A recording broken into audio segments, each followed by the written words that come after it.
Dear students, आज हम discuss करेंगे हाइबरनेशन को। किस तरह से जो हाइबरनेशन है वो एक एडेप्टेशन के रूप में इस्तेमाल किया जाता है जंतुओं के द्वारा। बहुत ही कोल्ड कंडीशंस जब अवेलेबल होती हैं तो वो प्रोसेस कहलाता है हाइबरनेशन। तो हाइबरनेशन एक स्टेट है जिसमें कि मिनिमल एक्टिविटी होगी और मेटाबॉलिक रेट बहुत कम हो जाएगा, अर्थात सप्रेस हो जाएगा।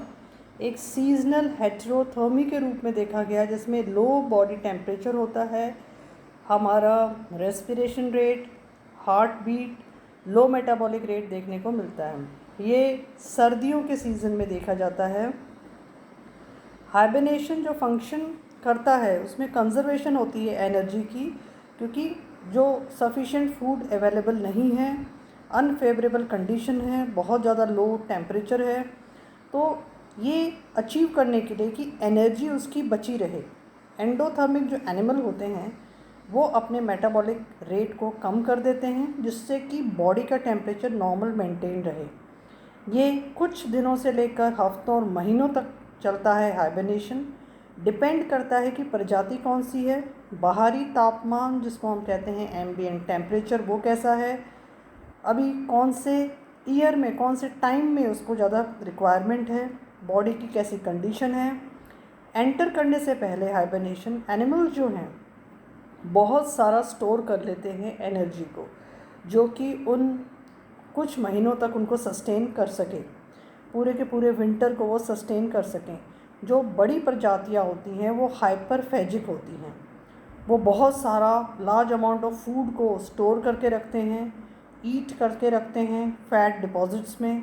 अगर हम छोटी प्रजातियों के देखें तो फूड कैचिंग रिप्लेसेस ईटिंग, तो food catching replaces eating and becoming fat. तो छोटी प्रजातियां भी बहुत ज़्यादा फैट हो जाती हैं क्योंकि बहुत ज़्यादा लंबे ड्यूरेशन तक उनको कैरी फॉरवर्ड करना है।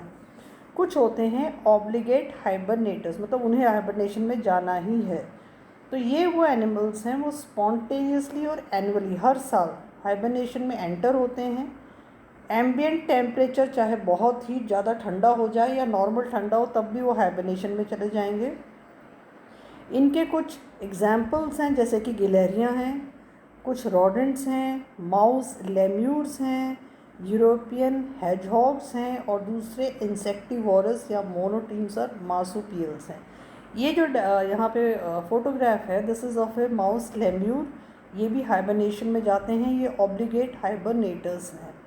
ये जो स्पीशीज़ होती हैं ये पूरी तरह से फिजियोलॉजिकल स्टेट में चली जाती हैं जहाँ पे कि जो बॉडी टेम्परेचर जो है वो एम्बिएंट टेम्परेचर तक ड्रॉप कर जाता है और सारे के सारे फिजियोलॉजिकल रेट्स बहुत कम हो जाते हैं। बहुत सारी थ्योरीज प्रपोज की गई हैं कि भी हाइबरनेशन क्यों होता है।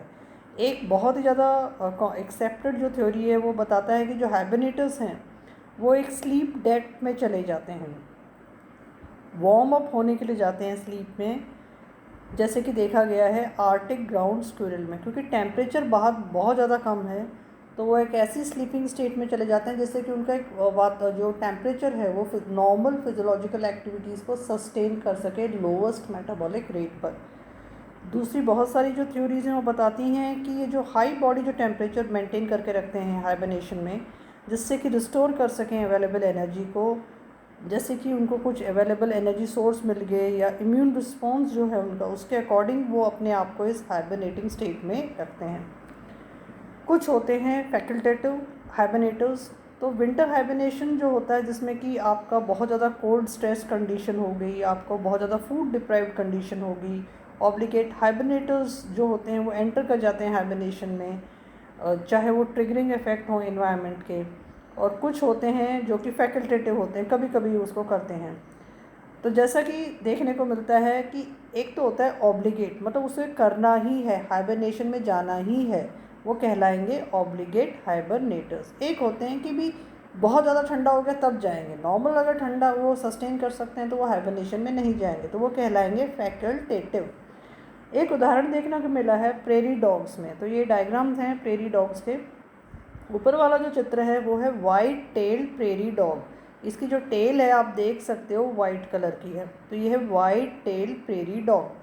ये क्या है, ऑब्लिगेट हाइबरनेटर है, इसे हाइबरनेशन में जाना ही है, तो ये है ऑब्लिगेट हाइबरनेटर। तो obligate hibernator is your white tailed prairie dog. दूसरा जो डॉग है वो है ब्लैक टेल्ड प्रेरी डॉग। ये जो ब्लैक टेल्ड प्रेरी डॉग होते हैं फैकल्टेटिव हाइबरनेटर्स होते हैं।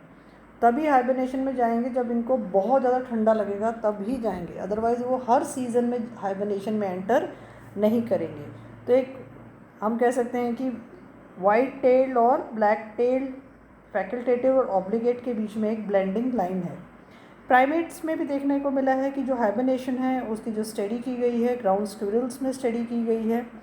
ऐसे ही मेडागास्कर के फैट टेल्ड डॉफ लेम्योर में भी देखा गया है कि वो ट्री के होल में कई महीनों तक रह सकते हैं ठंड में। और जब ये ठंड में रहते हैं तो मेलागेसी में विंटर जो टेम्परेचर है वो राइज कर जाता है। तो हाइबरनेशन एक्सक्लूसिवली एक एडेप्टेशन है लो एम्बिएंट टेम्परेचर में। तो ये जो यहाँ पे डायग्राम है या फोटो जो है it is of a fat tailed डॉफ lemur जो कि उन पेड़ों के होल्स में रहते हैं हाइबरनेशन में। वो थर्मल बिहेवियर पर डिपेंड करते हैं ट्री के होल में। अगर होल जो है पुअरली इंसुलेटेड है तो लेम्यूर का जो बॉडी टेम्परेचर है फ्लक्चुएट करेगा बहुत ज़्यादा। और अगर बहुत अच्छी तरह से इंसुलेटेड है ट्री का होल तो बॉडी टेम्परेचर एक ही रहेगा उस लेम्यूर का। तो इस तरह से ये देखा गया है इनमें जो लेम्यूर्स हैं इनमें ये फैट टेल लेम्यूर्स में प्राइमेट्स में हाइबरनेशन की स्टडी की गई है।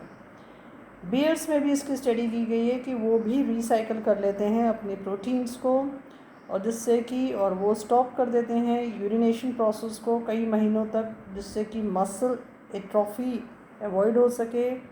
हाइड्रेटेड रहने के लिए उनका जो मेटाबॉलिक फ़ैट है वो बहुत ज़्यादा सफिशेंटली स्टोर्ड है, जिसको उसको थोड़ी थोड़ी पानी की जो आवश्यकता है वो निरंतर प्राप्त होती रहे। वो ना तो ईट करते हैं ना ड्रिंक करते हैं हाइबरनेशन में, हाइबरनेटिंग बियर्स, जिससे कि पूरे के पूरे वो फैट स्टोरेज पर निर्भर रहते हैं for water and for conserving the heat. ऐसे ही कुछ पक्षियों में देखने को मिला है, जैसे कि ये जो यहाँ पे फोटोग्राफ है it is of A common poor will. Common poor will का साइंटिफिक नेम है फेलेम्प्टोप्लस न्यूटेली। ये हाइबरनेशन में सबसे पहले एडमंड जैगर ने इसका स्टडी किया था कि ये जो चिड़िया है कॉमन पुअर विल ये भी हाइबरनेशन को एडॉप्ट करती है। हाइबरनेशन इंडक्शन ट्रिगर्स देखने को मिलते हैं कि भी कई सारे जंतु क्यों हाइबरनेशन में चले जाते हैं। जब बहुत सीवियर ठंड पड़ती है तो वो अपने आप को सर्वाइवल के लिए क्यों चले जाते हैं।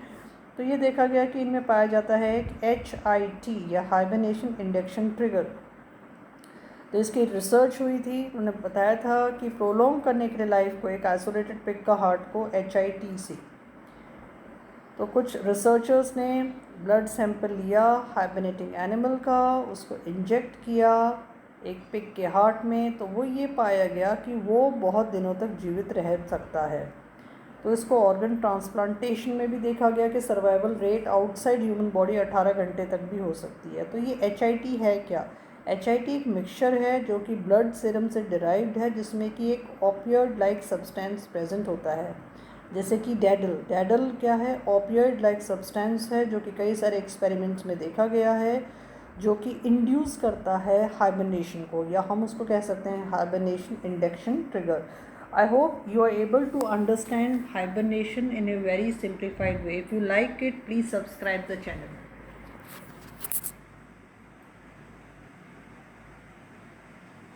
Like last time.